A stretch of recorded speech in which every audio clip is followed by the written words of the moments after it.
YouTube, I have a Bible tour video for you right here. I'm going to show you, I just want to give you a quick overview of what's going to be in this video. I will show you my Bible cover and talk about the brand. I'm going to show you my actual Bible and take it out of the case, the cover.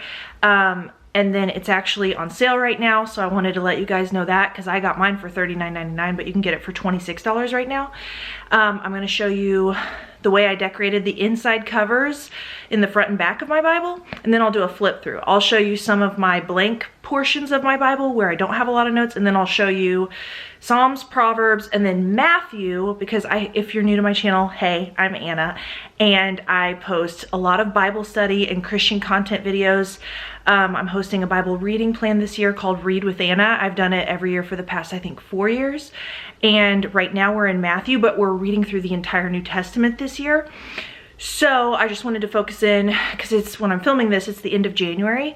So I wanted to show you my notes and highlighting in January, in the reading for January in Matthew. And then I'll talk to you guys a little bit about my whole note-taking and highlighting in your Bible philosophy, because I definitely understand that reverence is an important factor, and then also the practicality of like your Bible size and stuff like that. So anyway, let's get into this Bible tour. I'm going to flip the camera around. Okay, so like I said, this is my Bible case. And I'll just kind of take it out of the case. Okay, I just paused the camera and took it out of the case. So this is the case by Mary Square. That's their little emblem that you'll see a lot of times. And it's got one front pocket that I just keep like extra sticky notes and some paper clips in to help me keep my spots.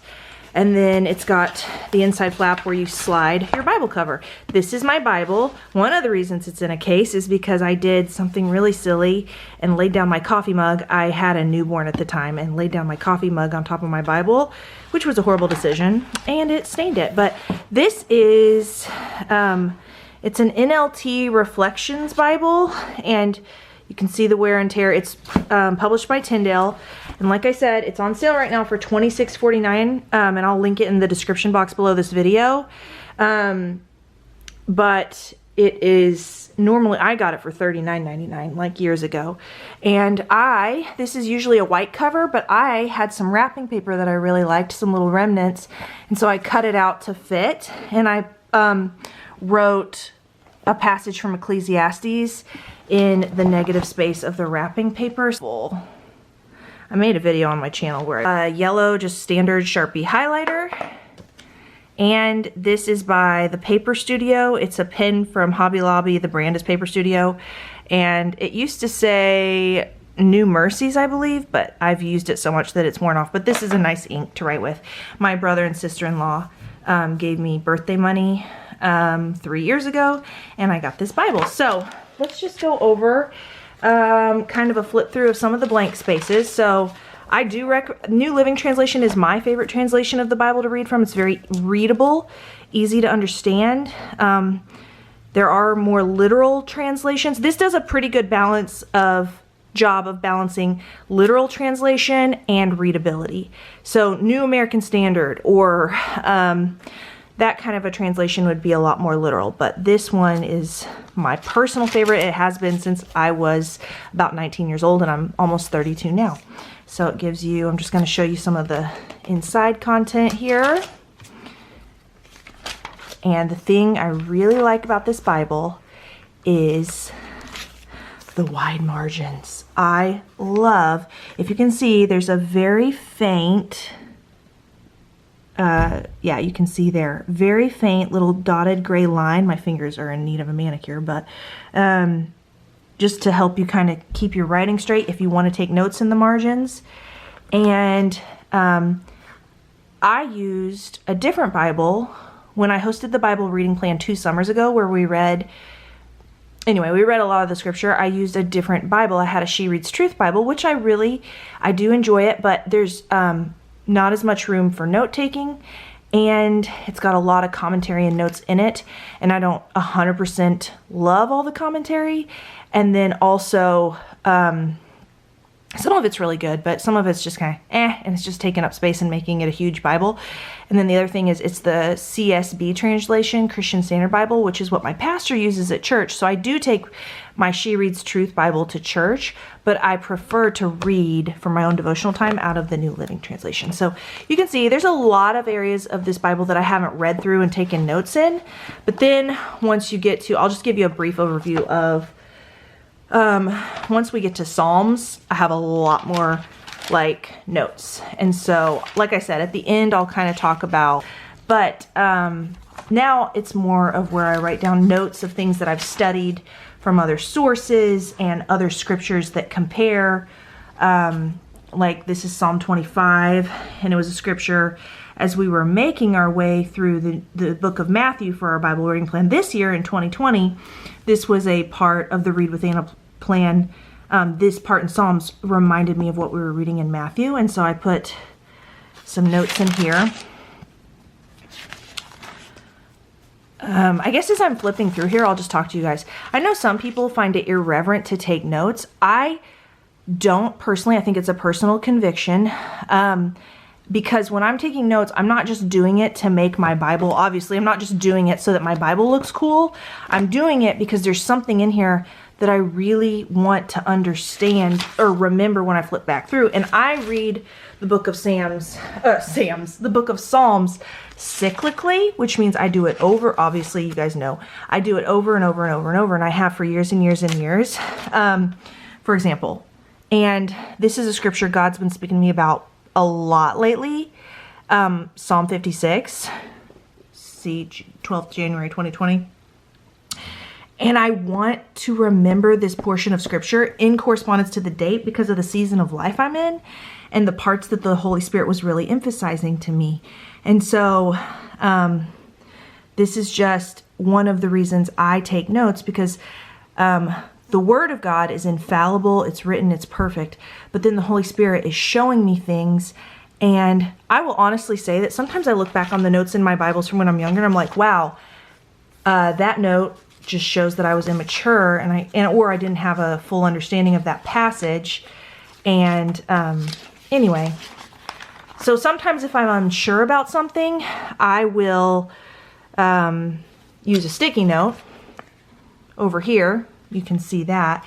But if I'm pretty sure, hey, I want to remember this in connection to another scripture, or I want this to be more permanent, then I'll put it in notes in here. And I'll also highlight other translations. I might make a note, hey, this other that's an old, anyway, other translations. But let's go ahead and look at the Matthew notes, because some of you are watching this video specifically because you're doing the Read with Anna Bible reading plan and you wanted to get a better overview of my notes as we've been doing our reading.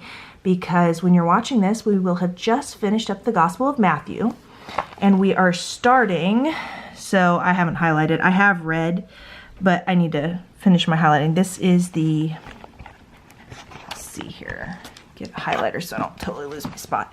This is the January plan. This is on my Etsy shop, which I'll link below, but if you want a printable, otherwise the plan is always just typed out in the description box below my video, so you don't have to purchase anything to do the plan with us. But my sister made these illustrations. That's supposed to be me with the red glasses, because I used to have red glasses.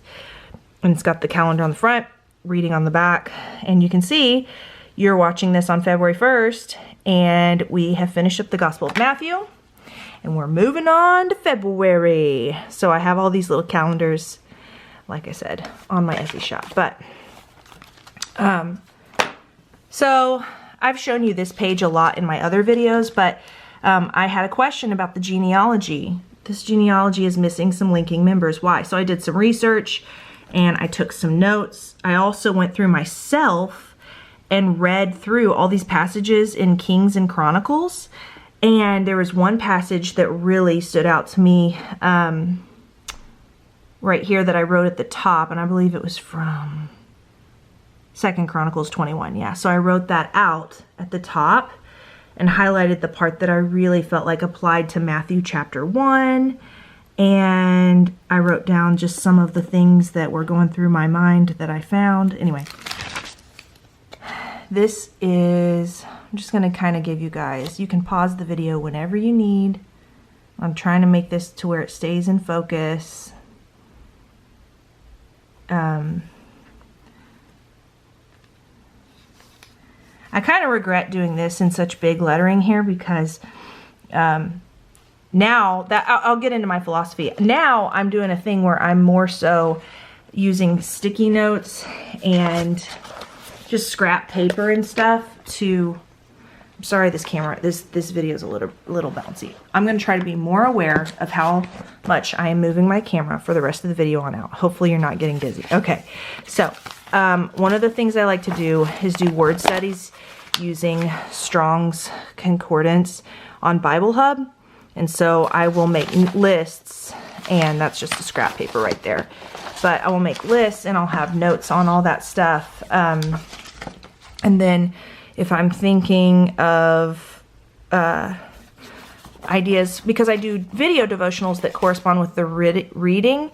So if I have like certain thoughts that I want to make sure to get out in a Devo, I won't write it in the margin necessarily. I'll write it on a scrap paper, and then I will, this is a preprint of one of those calendars, so it doesn't have anything on the back, so I used it as like a note card.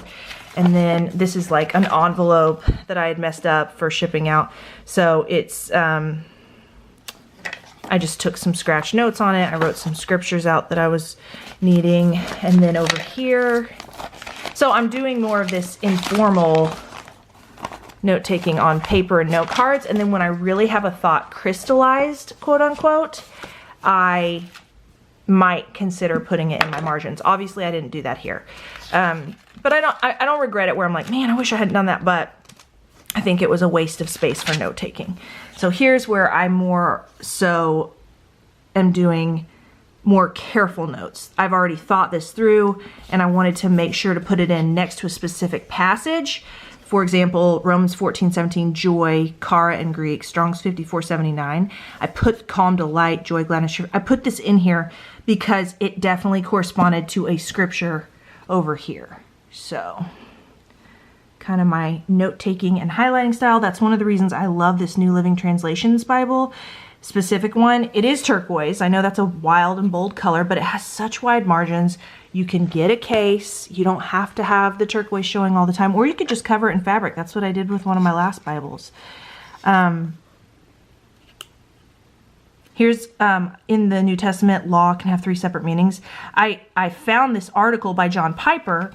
I was just trying to find the scripture on where say the reference on a certain scripture in the New Testament, and then this article popped up when I was Googling for the reference on that scripture, and I read it and I was like, wow, that is really helpful. So I put it in there, and then I cited that this was from John Piper, because I don't want it to be like, I don't want to get confused if I'm looking over the notes in my Bible like I do in a couple years and think, oh, I had a great thought. That wasn't my thought. That was John Piper's thought. So yeah. And I hope this is helpful. If you guys have any questions, feel free to leave it in the comments below. So these are some of my thoughts, because you notice there's no source being cited, and just some of the scriptures that the Lord was reminding me of that went with this passage right here.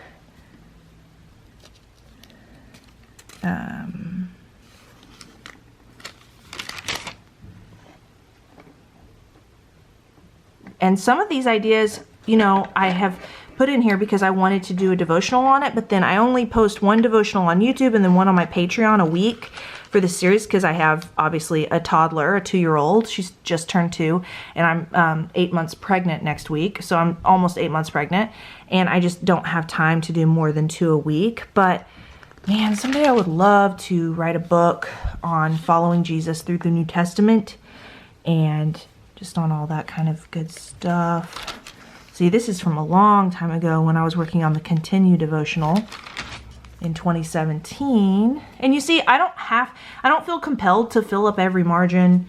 Like, I used to feel that way, like, oh, I want every page to have something on it when I was like in high school.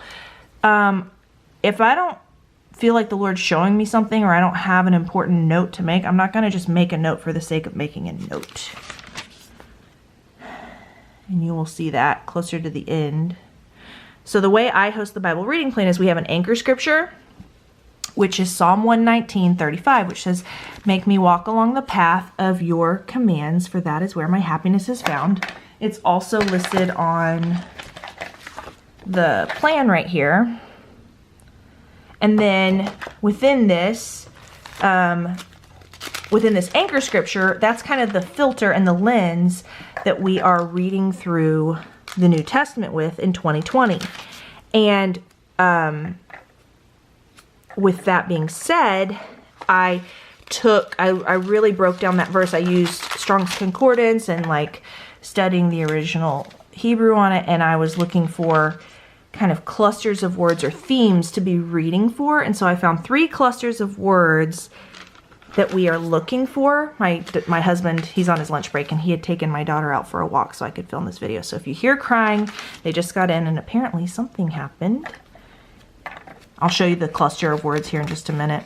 This is a hymn that the Lord really, really showed me at church that tied in perfectly with like 3 different chapters in Matthew as we were doing this reading like about a week or 2 ago. And I have 2 devos on my channel called I'd Rather Have Jesus. Well, one on Patreon, one on my YouTube channel. And they're titled I'd Rather Have Jesus, and I talk a lot. And I think those are some of my favorite lessons the Lord has shown me so far this year. But corresponding scriptures to other passages. Okay, so here's this. This is what I want to turn into a bookmark for any of you who are interested on Etsy. But word clusters, reading for a theme. It'll have the Psalm 119:35 anchor scripture, and then the 3 clusters of words, 1, 2, 3, that I pulled from that verse, because I have it on a sticky note here. See the sticky note? I made this on like before January 1st, and I keep moving it as I read through. But it would be nice to have a bookmark because it would be more sturdy. And anyway, you can see the first cluster of words has to do with the path, the way, the road, directional words. And then there's a question for each cluster of words. So is this the right path or the wrong path? And then here's another cluster of words: commands, commandments, teaching, laws, words, message, instructions. What's the balance of free salvation and an obedient lifestyle? Third cluster, words that have to do with leading and following. Who's doing the leading? How are they doing so? What is the result? So there's 3 questions with that cluster. But that's kind of how I want to do the bookmark. So anyway, let's see, I'll just kind of flip through. I don't have a lot of my notes transferred yet into the end of the Gospel of Matthew, but they will get transferred. Let's see, I'm filming this on Thursday. Hopefully you're watching on Friday. They will get transferred in the next couple days, just for my own organizational purposes. And I usually, because I'm the one hosting the plan and writing the devos on this, I usually read each chapter more than once, like a couple times. And so also because of that, I don't highlight everything the first read through. I've already read through this, most of this stuff, but I haven't highlighted everything yet because I want to be highlighting so that I can show you things as we're working our way through the devotionals on video. But anyway, that is the video for you all. Thank you guys so much for watching, and I will talk to you later. All right, bye.